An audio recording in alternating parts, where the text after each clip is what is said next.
In today's video, we'll show you how to create folder on Mac.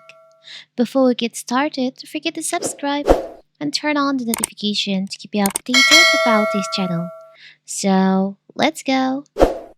When you're just starting out on a new Mac with its huge storage and untouched desktop, it feels like the sky's the limit and you can let screenshot pile up on the desktop, download in your downloads folder, and leave your document folder empty. But as days, weeks, and months go by, you start to drown in files, dozen and dozen of files. So this is when a little bit of organization can be a lifesaver for your productivity. So if you want to venture anywhere beyond your desktop or specific app, Finder is the tool to use. So what if you want to create folder on your MacBook? It's very simple.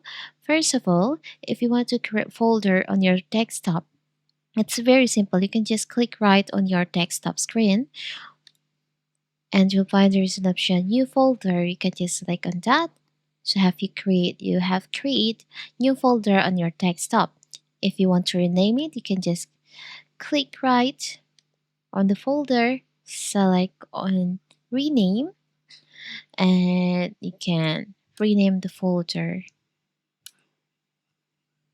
And if you want to create new folder on your Finder, you can just open your Finder and you can just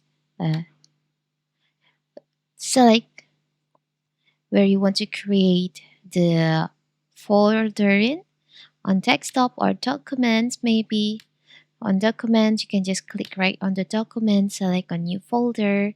So now you have create new folders on your document files. It's very simple, right?